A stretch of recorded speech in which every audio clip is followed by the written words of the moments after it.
Bien, dans cet exercice, il s'agissait de déterminer l'énergie stockable dans une batterie, d'exprimer le résultat en wattheure ou en joules, sachant que la batterie avait une capacité de 250 ampères.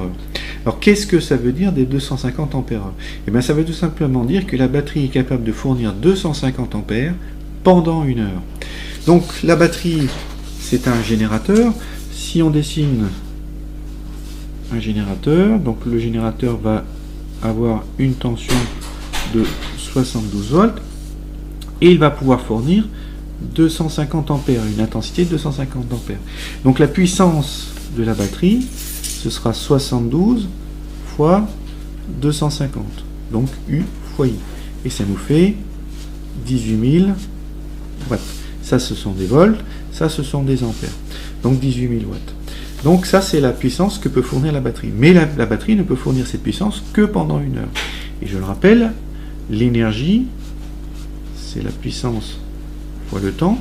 Si la puissance s'exprime toujours en watts, le temps, lui, peut s'exprimer en secondes ou en heures. Si le temps s'exprime en heures, eh bien à ce moment-là, l'énergie va s'exprimer en watts-heure. Et du coup, on va devoir faire 18 000 fois une heure. Et donc ça va nous faire 18 000 watts-heure. Donc ça, c'est l'énergie que peut fournir, stockée dans la batterie, donc que peut fournir la batterie.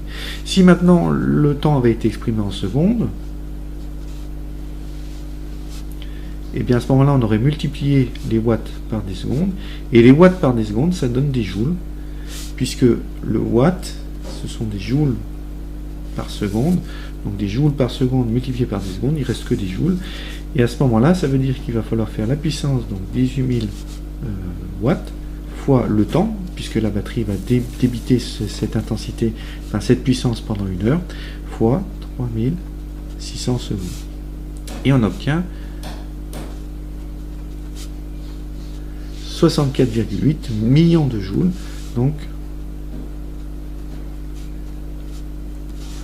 64,8 millions de joules. Donc voilà la puissance exprimée d'une autre façon. Une autre façon de raisonner, c'était de dire que 1 wattheure, c'est égal à 3600 joules, puisqu'un wattheure, c'est une puissance de 1 watt, c'est une machine qui délivre une puissance de 1 watt, et qui délivre cette puissance, donc c'est-à-dire que toutes les secondes, elle va délivrer 1 joule, puisqu'elle a une puissance de 1 watt. Mais comme elle va fonctionner pendant une heure, il va y avoir 3600 joules qui vont être fournis par cette machine. Toutes les secondes, il va y avoir 1 joule de fourni. Donc au bout d'une heure, il y aura 3600 joules.